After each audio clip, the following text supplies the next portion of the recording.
اے رحمت عظیم کے مہمان السلام، قرآن کے نزول کے سامان السلام، رمضان السلام اے رمضان۔ السلام علیکم ورحمۃ اللہ وبرکاتہ۔ نحمده ونصلی علی رسولہ کریم، اما بعد۔ عن ابن عباس ان رسول اللہ صلی اللہ علیہ وسلم قال في المعتكف يعتكف الذنوب ويجرى له من الحسنات كعامل حسنات كلها او كما قال علیہ الصلوۃ والسلام۔ میرے پیارے دوستو، رمضان المبارک کا تیسرا عشرہ شروع ہونے والا ہے، اور یہ تیسرا عشرہ آخری عشرہ میں دو چیز کا ذکر ہے۔ پہلا تو یہ ہے کہ اس عشرے میں، آخر کے عشرے میں لوگ اعتکاف میں بیٹھتے ہیں، اور دوسرا یہ ہے کہ آخر عشرے میں شب قدر کا ذکر اس میں فرمایا۔ تو بہت سے حضرات اس عشرے میں اعتکاف کی نیت سے مسجد میں بیٹھتے ہیں، لیکن انہیں یہ نہیں معلوم ہوتا کہ اس اعتکاف میں بیٹھنے کی کیا فضیلت ہے۔ اگر ہم اس اعتکاف میں بیٹھیں گے تو ہمیں کیا ملے گا، یہ سب فضیلت کیا ہے، کیا فضیلت ہے، کیا فائدہ ہے، تو اس پہ ہم چند گفتگو کرتے ہیں۔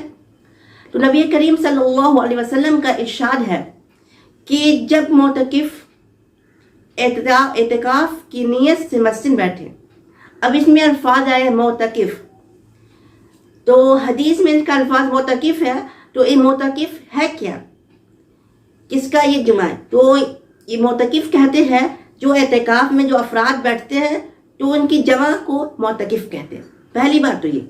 تو نبی کریم صلی اللہ علیہ وسلم نے ارشاد فرمایا کہ معتکف جب اعتکاف میں بیٹھتے ہیں تو وہ سارے گناہوں سے محفوظ رہتے ہیں۔ پہلا فضیلت تو یہ ہے کہ وہ سارے گناہوں سے محفوظ ہو جاتے ہیں۔ اب بات آئی کن گناہوں سے محفوظ رہتے ہیں، تو جیسے کہ پہلا آ گیا جھوٹ، دوسرا غیبت کرنا، تیسرا چغلی کرنا، چوتھا چوری کرنا، ڈاکہ ڈالنا وغیرہ وغیرہ۔ ان گناہوں سے وہ محفوظ ہو جاتا ہے۔ تو ان گناہوں سے محفوظ ہونے کے بدلے ان کو ثواب مل رہا ہے۔ پہلا تو فضیلت یہ ہو گئی اعتکاف میں بیٹھنے کی۔ اب آگے بات چلتے ہیں۔ تو پھر حضور اقدس صلی اللہ علیہ وسلم نے بتایا کہ جو شخص اعتکاف میں ایمان کے ساتھ اور ثواب کی نیت کے ساتھ بیٹھے تو اللہ تبارک و تعالیٰ اس کے تمام پچھلے گناہ معاف کر دیتے ہیں۔ تو دوسری فضیلت یہ آ گئی کہ اعتکاف میں اگر ہم بیٹھتے ہیں تو اللہ تبارک و تعالیٰ ہمارے جتنے پرانے گناہ ہوں گے، پچھلے گناہ ہوں گے، اس کو معاف کرا دیں گے۔ یہ فضیلت آتی ہے۔ اب حضرت ابن عباس رضی اللہ تعالیٰ عنہ کی آنکھوں سے آنسو بہنے لگے جب نبی کریم صلی اللہ علیہ وسلم فرما رہے تھے کہ جو شخص اپنے بھائی کے کسی کام میں چلے پھرے اور کوشش کرے تو اس کے لیے 10 برس کی اعتکاف سے بھی افضل ہے۔ جو شخص ایک دن کے اعتکاف اللہ تبارک و تعالیٰ کے واسطے کرتا ہے تو حق تعالیٰ اس کے اور جہنم کے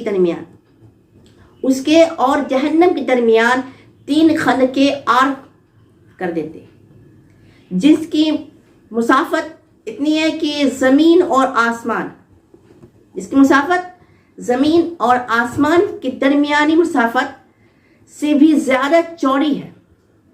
اور جب ایک دن کی فضیلت یہ ہے تو آپ اندازہ لگا کے دیکھیے کہ 10 برس جو اعتکاف کریں گے اس کی کیا فضیلت ہوگی۔